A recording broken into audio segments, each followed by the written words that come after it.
If you haven't subscribed yet, now's the time. When the channel reaches 1,000 subscribers, I'll share a surprise story I've prepared especially for you. The sun hung heavy over the New Mexico desert, flattening everything under its light. The air shimmered above the sand and stones, and the only sound was the steady creak of wooden wheels rolling over uneven ground. A stagecoach moved slowly along the dusty trail, the kind that connected lonely towns and military forts that existed mostly to remind travelers they weren't completely alone in this country. Inside the coach, Eleanor Reed sat near the window, holding her travel bag close. She was 28, from Kansas, a teacher by trade, and this journey was supposed to be a new beginning. After her husband died of fever 2 winters ago, she'd sold what little they had and answered a notice sent by the Army of Fort Stanton. They needed someone to teach the soldiers' children. The letter promised steady pay and housing. It was the closest thing to safety she could think of. She had imagined the trip would be quiet, just dust, heat, and patience. But there was tension in the air she couldn't quite explain. Across from her sat Mr. Harlan, a merchant from Missouri. His hands trembled slightly every time he coughed into his kerchief. Beside him was Tom Weaver, a lean ranch hand in his 30s, his hat pulled low, his shirt unbuttoned at the neck, sweat glistening on his chest. His revolver rested in his lap. He hadn't spoken much, but his eyes never stopped moving. Eleanor noticed that. She also noticed how the driver had been glancing back more often over the past hour. "Trouble?" Tom finally asked, raising his voice so the driver could hear. "Don't know," the driver said, not turning around. "Heard there was a Apache sign near the river 3 days back. Could be nothing. Could be something." Mr. Harlan cleared his throat. "We paid for safe passage," he said, his voice shaky. Tom gave him a cold look. "Ain't no such thing as safe passage out here." Eleanor tried to steady her breathing. She pressed her palm against the seat beside her to stop her hand from trembling. She wanted to believe everything would be fine, that the rumors about Apache attacks were just stories told to keep travelers cautious. She told herself the soldiers would be nearby. That was what Fort Stanton was for. But the driver had gone quiet again. The only sound was the wind scraping across the dry land. Then from the ridge to the left came a sharp crack, a single gunshot. The driver's voice followed immediately, shouting at the horses. Another shot hit the coach's side, splintering the wood near Eleanor's head. She screamed and dropped to the floor as the horses panicked and veered off the trail.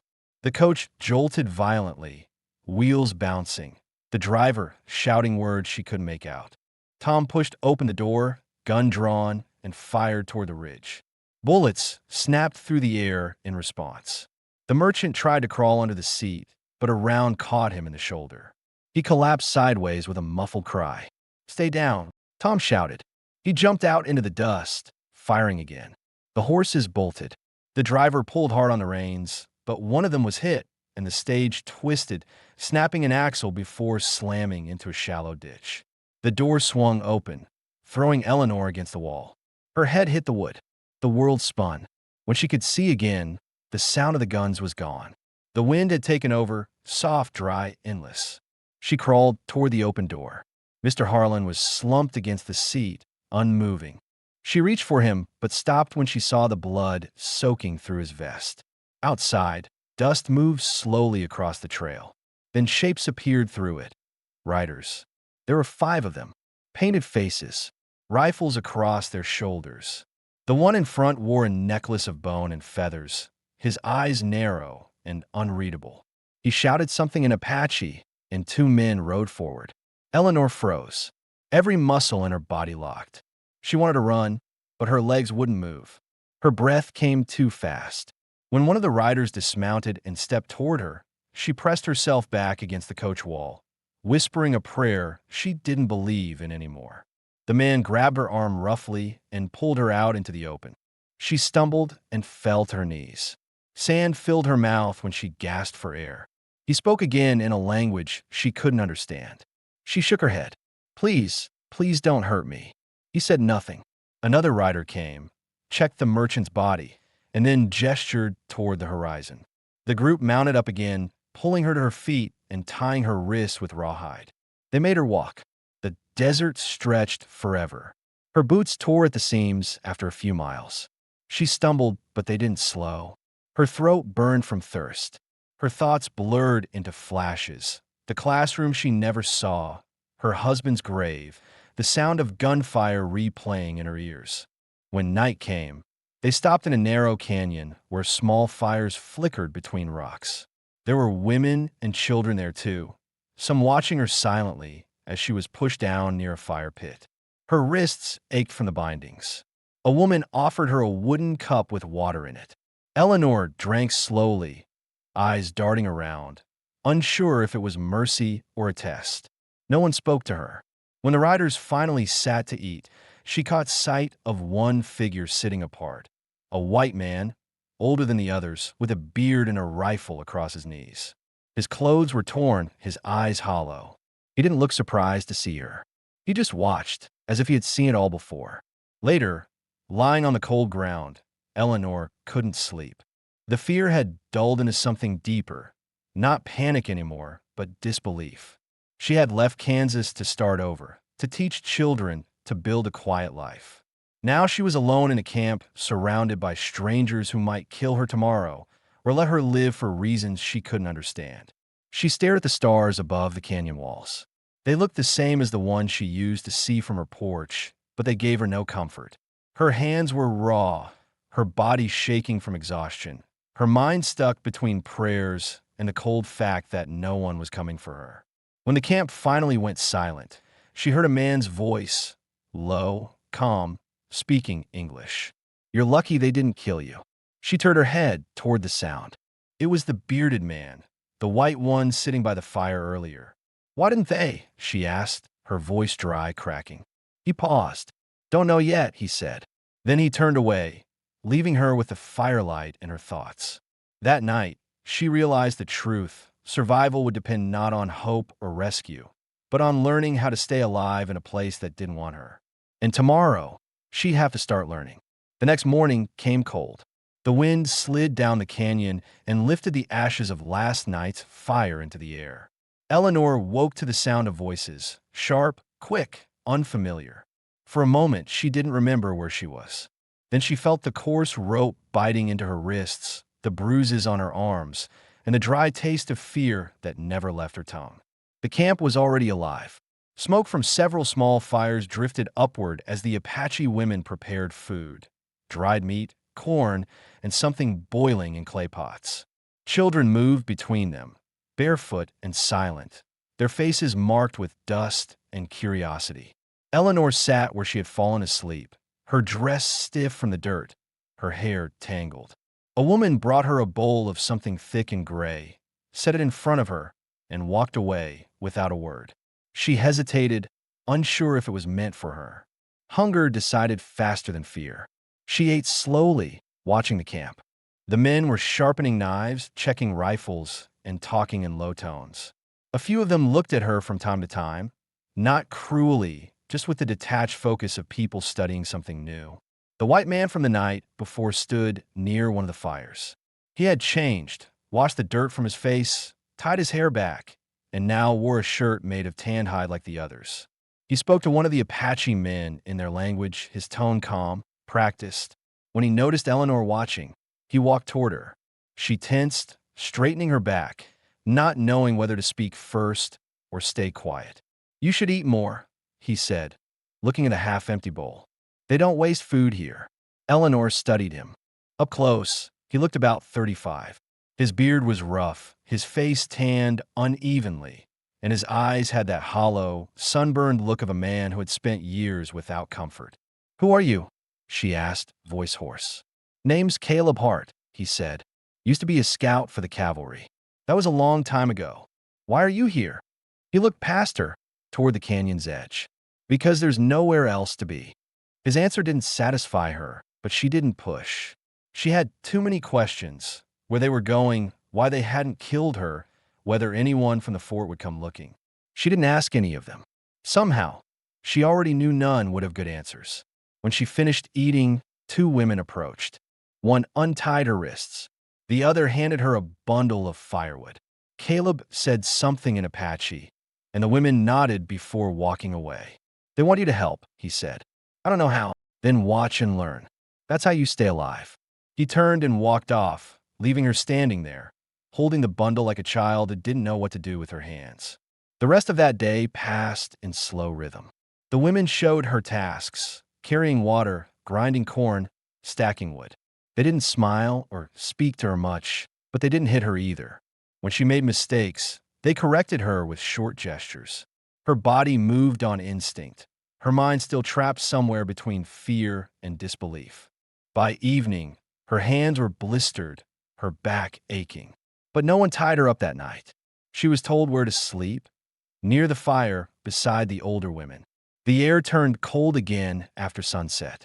She curled up under a rough blanket and stared at the stars above the canyon walls. Her thoughts scattered. She thought of her husband's voice, the quiet mornings in Kansas, the warmth of bread baking in her small kitchen. Then she remembered the stagecoach driver's shout, the gunfire, the merchant's body slumping forward. Her chest tightened.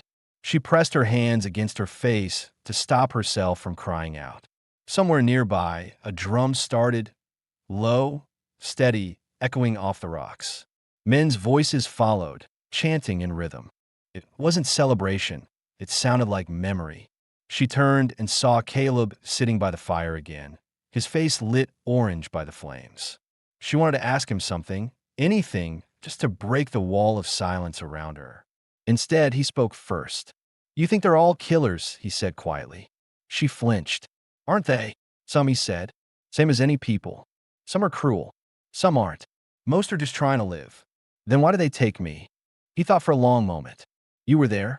Wrong place, wrong time. They don't see it like you do. To them, you're proof that their war isn't over. You're a piece of it now. Eleanor didn't reply. She didn't understand, not really. But she could hear something in his voice, exhaustion, not loyalty. Why do you stay? She finally asked. He poked at the fire with a stick. I lost a family once. Out there, on the frontier. Came here after that. Figured if I couldn't belong anywhere, I might as well live where nobody else wants to. She watched the fire flicker across his face. And now, he didn't answer. He just stared at the flames, jaw tight. The next days followed the same pattern. Work, silence, food, sleep. Every day, she learned something new. How to gather wood without splinters, how to carry water without spilling, how to tell when the women wanted her help. Her fear began to settle into habit. But every night, she caught Caleb watching her from across the fire. Not with desire, not with pity, with the eyes of someone who recognized pain when he saw it. A week later, she was sent with two women to collect water from a spring beyond the canyon. They walked in silence. The air smelled of dust and pine. Eleanor felt free for the first time in weeks, the horizon open, no ropes on her wrists. But she also felt the danger of that freedom. If she ran, they'd find her or the desert would kill her first. That night, she saw Caleb again. She approached him while he was cleaning his rifle. You said I should watch and learn, she said. I've been watching. He glanced at her. And what have you learned? That I don't want to die here. He nodded slowly, his expression unreadable. Then don't give them a reason to make you. Eleanor hesitated, then asked the question she'd held in her chest since the day of the ambush. Do you think they'll ever let me go? Caleb looked up at her with eyes that had already seen too much truth. No, he said, but that doesn't mean you won't find a way. She didn't sleep that night. The fire burned low, and the stars above looked cold and sharp. Somewhere beyond the ridge, a coyote cried. Eleanor pulled the blanket tighter around herself and made a quiet promise, not to die waiting for mercy. In the distance, Caleb sat awake too, sharpening his knife by firelight. He didn't look at her, but he knew she was watching. He knew what that look meant. Something had changed. Not hope exactly, but the beginning of it. And that, in a place built on survival, was the most dangerous thing of all. The days blurred together until Eleanor stopped counting them. Each morning began with the same sound, the sharp call of birds across the canyon and the distant crack of someone splitting wood. The fear that had once made her body stiff had turned into a dull rhythm of endurance. She no longer expected rescue. Her survival depended on routine. Obey, observe, and stay invisible. But invisibility had its limits. People began to notice her. The children followed her when she fetched water. The older women let her sit near them while they worked, occasionally sharing food or laughter she didn't understand. She picked up fragments of their language, word for fire, water, food. And through that slow learning, she began to understand something that frightened her more than captivity itself. They didn't see her as a prisoner anymore. She was becoming part of their world. The only person who remained separate was Caleb. He spoke to her rarely, always with the same quiet restraint, his face unreadable. But she watched him, how he spoke to the Apache men with authority, how he carried a rifle like it was an extension of his arm, how the others respected him. He wasn't one of them, not truly, but he had become necessary to them. Sometimes she caught him staring at her when he thought she wasn't looking. There was something heavy behind his eyes, a kind of conflict that matched her own. That night, when most of the camp slept, she approached him near the outer fire where he kept watch. The firelight painted the lines of his face in amber and shadow. He looked up when she stopped near him.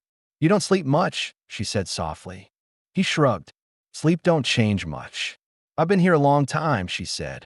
"No one has come looking for me." "You expected they would." "The soldiers. The fort. Someone." Caleb shook his head. "They don't ride into Apache country for one woman. They call a lost cause." The word stung, not because they were cruel, but because they were true. She lowered her eyes, staring at the dust near her boots. "Then I have to find my own way out." He looked at her carefully, as if weighing the danger of hope. "You try to run, they'll catch you. You know that." "I know," she said. "But if I stay, I'll forget who I was." He didn't answer right away. The fire cracked between them. Then he leaned forward, voice lower. "They're planning to move soon, north into the mountains. You won't survive that trip. Then help me before they do." For the first time, something flickered in his face, hesitation, maybe even fear. He ran a hand through his hair and sighed. "If I help you, I lose what little place I've got here. You understand that?" "Yes." He studied her again. "You remind me of someone I used to know," he said finally. "My wife." She had that same look, like she'd rather die standing than live on her knees. Eleanor met his eyes. "Then don't let me die here." He looked away. "I'll think about it." She didn't thank him. Gratitude felt too fragile. Instead, she went back to her place near the women and lay down, pretending to sleep. But her mind wouldn't stop moving. Every sound in the camp, a whisper, a step, the rustle of wind, felt like a countdown she couldn't see. 2 days later, everything began to change. The scouts returned from a long ride. The camp filled with tension, quick voices, tighter movements.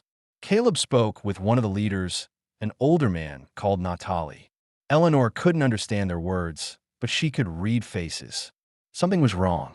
That night, she saw the warriors preparing rifles and gathering food. Caleb came to her quietly after sunset. "They're moving before dawn," he said. Soldiers were seen near the river. "The tribe's heading into the high country. And me, you're coming too, unless you want to be shot trying to run. Then we'll go the other way," she said quickly. "Tonight, before they leave." He looked at her like she was out of her mind. "You have no idea what's out there. No water, no direction. You die before sunrise. Then you'll come with me." He almost laughed, a dry, broken sound. "You don't even know me. I know you've been watching me. And I know you don't belong here either." His jaw tightened. For a long time, neither of them spoke. Then he nodded once. "There's a ravine east of camp. If we're going, that's the only way out without being seen. You stay quiet, stay close, and you don't stop. Understand?" "Yes." "Then rest while you can." But she didn't. She lay awake again, listening to the camp's slow breathing. Every muscle in her body ached, but her heart beat steady. Fear and hope shared the same space in her chest, and she couldn't tell which was stronger. Before dawn, she felt a hand on her shoulder. Caleb's voice whispered, "Now." They moved through the sleeping camp, stepping over sleeping dogs and glowing embers. The world was gray, the horizon just starting to pale. She followed him down a narrow path through the rocks. The air was cold, her breath sharp. Every sound felt louder than it was, the crunch of a boot, the scrape of stone. Then a shout tore through the camp behind them. Someone had seen. Caleb grabbed her arm. Run. They ran. Stones cut her feet through the worn soles of her boots. Behind them came the echo of more voices, then the distant crack of a rifle. They dropped into a ravine, sliding down loose gravel. Caleb fired once over the ridge, not to hit, but to slow pursuit. When they reached the bottom, he pulled her into a shallow cave. They crouched there, breathless, listening. Hoofbeats pounded above, fading then gone. Eleanor pressed her back against the stone, trembling. Her wrist stung where the rope had rubbed raw weeks before. Caleb checked his rifle, then glanced at her. "You still want to go through with this?" he asked. She nodded. "There's no going back now." He gave a short, grim smile. "No, there isn't." They waited until silence returned, then started east, toward open land, toward whatever lay beyond the canyon. The desert was wide and merciless, but it was freedom. As they walked, Eleanor looked at him. The man who had saved her, though he didn't seem to believe in saving anyone, not even himself. She realized she didn't know what drove him. Guilt, loyalty, or the faint memory of decency he couldn't erase. But she didn't ask. Some truths belonged to the silence between footsteps. By midday, the sun was up, their water nearly gone. Caleb scanned the horizon through the shimmer of heat. "If we make it past the ridge," he said, "there's an old trail leading south. It'll take us close to the fort." "And if we don't?" she asked. He adjusted the rifle on his shoulder. "Then we keep walking." They didn't speak again for hours. The land stretched endlessly in front of them, dry and vast, but for the first time since the ambush, the path was theirs. Behind them, smoke from the Apache camp rose faintly into the sky, a sign of what they'd left behind and what might still be coming for them. Neither turned to look back. Both knew that what waited ahead, thirst, heat, soldiers, or death, was still better than the cage they had escaped. By noon, the desert had turned into a furnace. The horizon rippled under the sun, and the ground was so hot that Eleanor could feel it through the thin soles of her boots. Her lips were split from dryness. Each step kicked up dust that clung to her skin like a second layer. Caleb walked ahead, his rifle across his back, his movements steady, controlled, as if he'd done this 100 times before. He didn't waste words or energy. Every decision he made was simple. Which way to go, when to stop, when to drink. She followed because there was nothing else she could do. They hadn't spoken much since escaping the canyon. Both of them were too busy staying alive. The silence wasn't unfriendly. It was survival. When they finally stopped in the shadow of a dry ridge, Eleanor dropped to the ground, her body trembling from exhaustion. Caleb handed her the last of the water, just a few mouthfuls left. She looked at it, then at him. "You should drink it," she said. He shook his head. "You need it more." She hesitated, then drank. The water tasted like metal and sand, but it kept her alive for another few miles. "Will they follow us?" she asked after a while. "They'll try," he said, "but not for long. They'll want to move the camp before the soldiers get close." "Then the soldiers are near." He looked out toward the distant plains. "Maybe, but this land's wide, and soldiers don't move fast out here. We'll reach them first if we keep going." She studied him while he checked the sky, marking their direction by the sun. There was something about the way he moved, calm, almost detached, that made her wonder how many times he had been through this before. Back in the camp, she said, "You told me you used to be a scout. For the cavalry." He nodded. "What happened?" For a moment, he didn't answer. His hands worked slowly as he reloaded his rifle. "They sent me to guide a patrol down south. We crossed a village we weren't supposed to. A raid started. I followed orders, and by the time it was over, the village was gone. My wife and my boy were among them." Eleanor felt the breath leave her chest. "Your family?" He nodded once, eyes fixed on the dust between his boots. "Wrong place, wrong day. The kind of mistake you don't walk away from, not really." She wanted to say something, an apology, maybe, but nothing felt right. She just said quietly, "That's why you stayed." "Yeah," he said. Wasn't much left to go back to. The silence that followed wasn't heavy. It was the kind that came when two people carried too much of their own weight to judge anyone else's. They started walking again, keeping to the low ground. When the heat became unbearable, they found a patch of shade under a rock outcrop. Caleb dropped his pack, looked at her, and said, "We'll stop here for a bit. Night travel's safer anyway." As the sun sank, the world changed. The heat faded, replaced by a cool wind carrying the scent of sage and dust. Coyotes called in the distance. Eleanor sat close to the fire Caleb had built, watching him as he worked. Careful, efficient, never wasting emotion. "You don't talk much," she said. He looked up, a faint smile at the corner of his mouth. "Talking's never fixed much. It helps people understand each other." He poked the fire with a stick. "Maybe, but out here, people don't have to understand each other. They just have to survive." She considered that for a moment. "You ever think about leaving all this behind? Finding a place where you can live normal again?"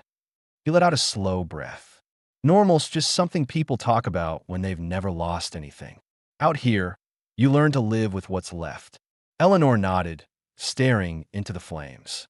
She thought about the life she'd had, her husband, her little house in Kansas, her job teaching children how to read.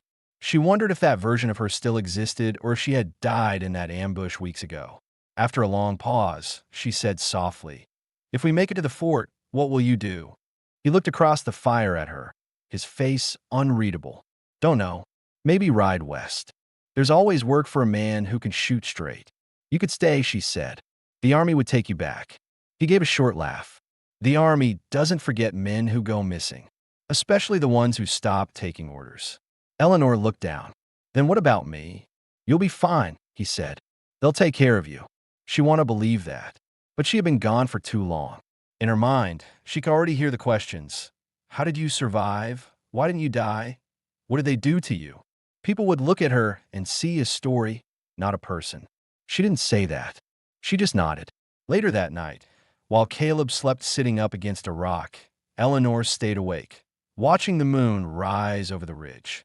The desert looked peaceful from a distance, the kind of peace that didn't belong to anyone. She thought about Caleb's story, about his wife and child, about the way he carried himself like a man who had already paid his price. When morning came, they packed up and moved again. The sun climbed, and by midday, the land began to change. Less sand, more grass, a sign of water somewhere nearby.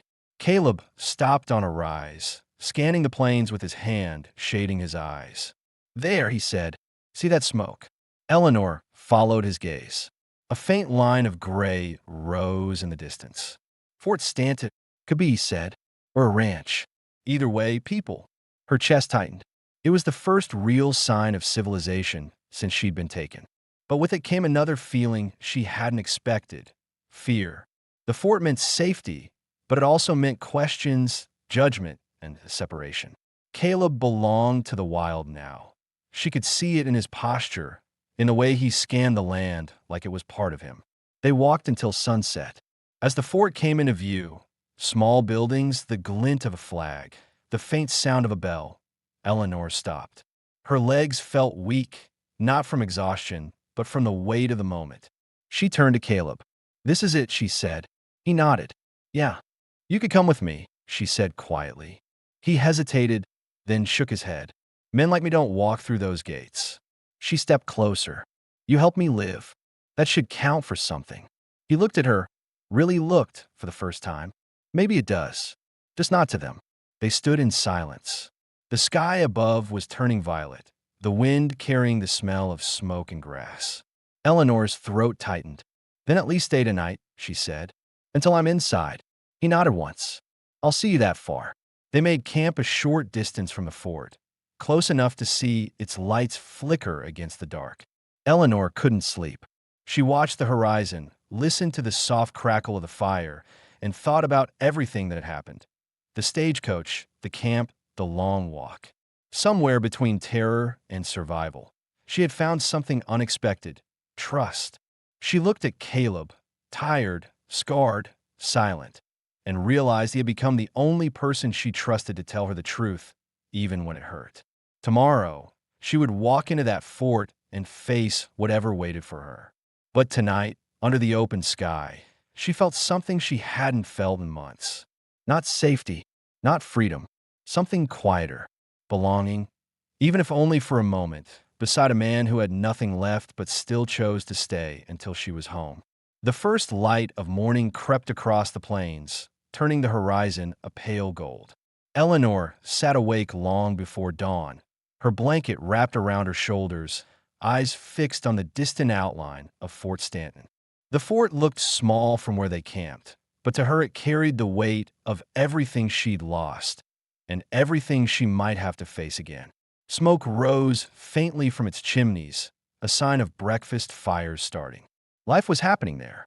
Order, safety, things she hadn't seen in months. Caleb stirred beside the fading fire. He rubbed his face, pulled his hat lower against the sun, and looked toward the fort. "You didn't sleep," he said. "I couldn't," she answered. "It doesn't feel real." He nodded, quiet for a moment. "It will when you walk through that gate." Eleanor studied him. His clothes were torn, his face marked by weeks of sun and dust, but his eyes were clear. He looked like a man who had made peace with the land, not someone who belonged behind walls. "What will you do?" she asked. He shrugged. "Haven't thought that far." "Yes, you have," she said softly. "You just don't want to say it." He looked at her, then away again. "People in there, they remember men like me. Deserters, outlaws, ghosts. They see me, they start asking questions. Not the kind that end well." "You helped me," she said firmly. "You saved my life." He gave a faint smile. "That's not the story they'll hear." Eleanor's chest tightened. She wanted to argue, but she knew he was right. In a world waiting inside that fort, survival stories always came with judgment. A woman rescued by a man who'd lived among the Apache. That would raise eyebrows. Rumors would grow faster than truth. "Then what will you do?" she asked again. He stared toward the mountains behind them. "Keep moving, I guess. There's land west of here, quieter. Maybe I'll find work, or maybe I won't." She shook her head. "You don't have to keep running, Caleb." He looked at her then, really looked, not as a captive, not as a woman he'd saved, but as someone who understood the same kind of loss. "Running's the only thing I've ever been good at," he said quietly. The words hung in the air, heavy and final. They broke camp as the sun climbed higher. The walk toward the fort was slow, their steps deliberate. With every mile, the land around them began to change. Grass replaced sand, small trees appeared, and the scent of smoke grew stronger. Eleanor's heart beat faster, not just from exhaustion, but from the flood of memory. Her first glimpse of soldiers in uniform, her home in Kansas, the idea of belonging somewhere again. When they reached the outer fence, a sentry spotted them. "Hold there," the man shouted, rifle raised. Eleanor froze. Caleb stepped slightly in front of her out of instinct, his hand hovering near his holster. She touched his arm gently, a silent signal to lower it. "It's all right," she said. Her voice cracked, but she forced herself to stand straight. "My name is Eleanor Reed. I was taken after the stagecoach ambush north of the canyon. I made it out." The soldier's eyes widened. "We thought everyone on that coach was dead." He waved to another guard. "Get the doctor. Tell the captain." Eleanor turned to Caleb. His shoulders had stiffened. The gate began to open with a deep, rusty groan. "You should come in," she said. "They'll listen to me." He shook his head. "I don't belong in there." "Then where?" she asked, her voice rising with sudden emotion.